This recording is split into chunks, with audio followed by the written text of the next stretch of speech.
Iran brands Trump's failed Hormuz blockade a mere prelude to a bigger breach, openly mocking Washington's claims of a tight siege.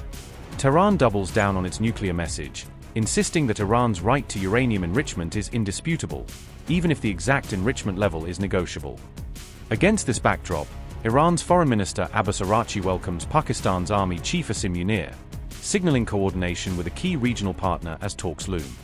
All this comes as Trump himself teases a possible US surrender, hinting that the war could end by April end if a deal with Tehran is reached. Trump also hinted at a second round of talks with Iran, just as evidence of his blockade's limited impact continues to surface. If the American side proposes a package and expects Iran to accept in full, they know that this is not viable. It's also completely at odds with the logic behind negotiations.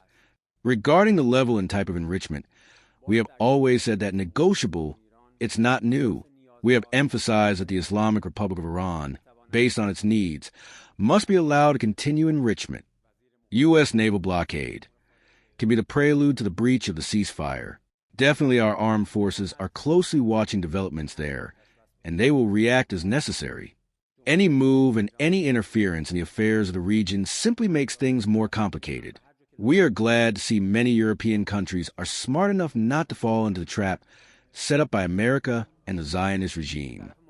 The fact that the other side ignored part of the ceasefire agreement and broke its promise does in no way mean that the Islamic Republic of Iran has gone back on its word or will do so in future. This issue was pursued in Islamabad and is being pursued right now. Very likely we are hosting a Pakistani delegation.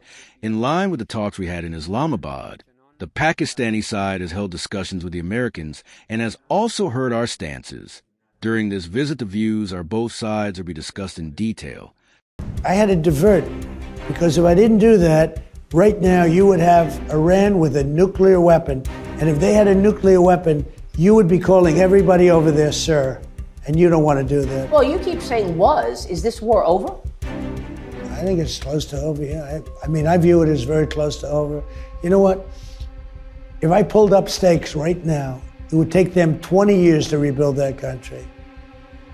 And we're not finished. We'll see what happens. I think they want to make a deal very badly.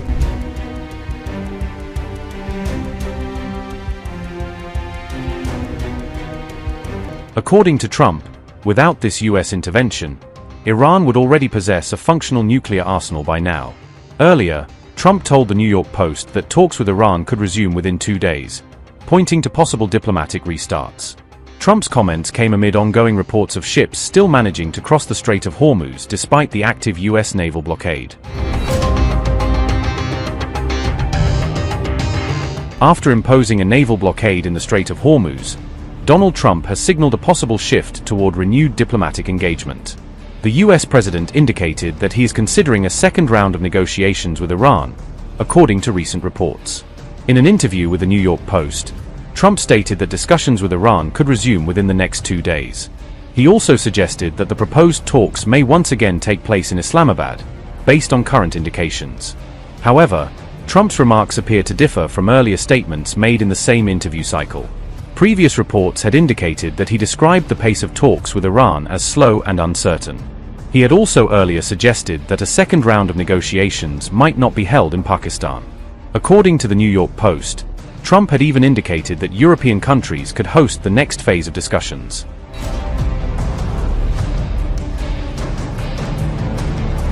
This renewed diplomatic signal comes even as the US continues to enforce its naval blockade in the Strait of Hormuz. Reports suggest that the blockade, initiated on April 13th, has not yet produced a decisive impact on maritime activity. This is despite the deployment of more than 10,000 US personnel, along with multiple warships and aircraft. The US on April 13th officially launched a comprehensive naval blockade aimed specifically at stopping ships from entering or exiting key Iranian ports along the Persian Gulf.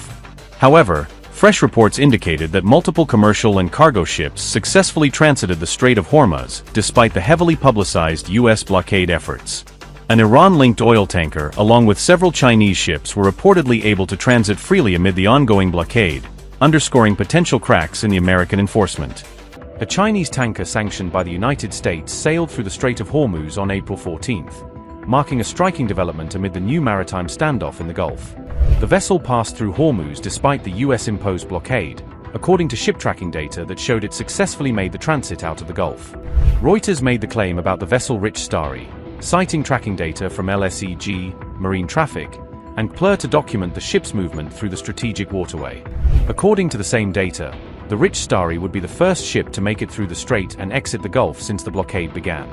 Notably, both the tanker and its owner, Shanghai Xianrun Shipping Company, Limited, are under US sanctions, making the passage especially politically sensitive. Reuters reported that sanctions on the Chinese-linked company were imposed because of its dealings with Iran, placing the vessel in the wider network of trade restrictions tied to Tehran. The Rich Starry is a medium-range tanker carrying about 250,000 barrels of methanol, according to the shipping data cited in the reports. The vessel loaded that cargo at its last port of call in Hamria in the United Arab Emirates, adding another regional link to the ship's voyage.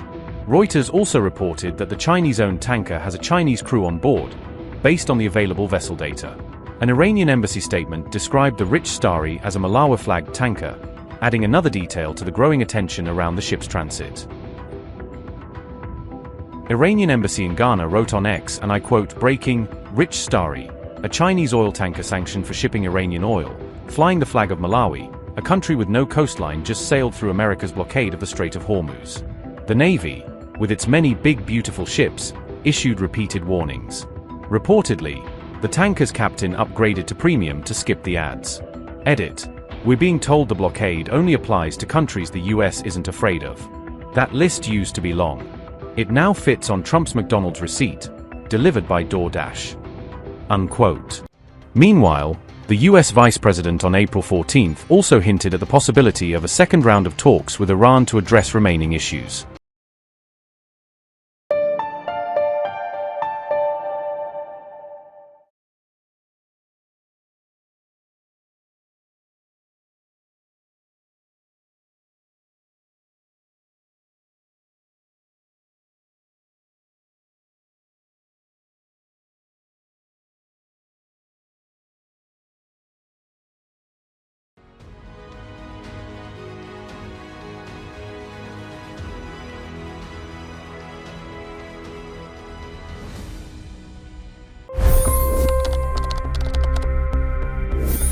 $25 crore गरीब गरीबी को परास्त करके बाहर निकले।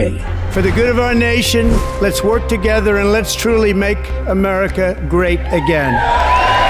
The fastest news breaks. Requested PM saying that look, you will have to speak to Putin and to Zelensky. The biggest news makers. The relationship with India is probably the most important bilateral relationship the US will have for the rest of this century. The capital delivered quite an election result today. Expert analysis.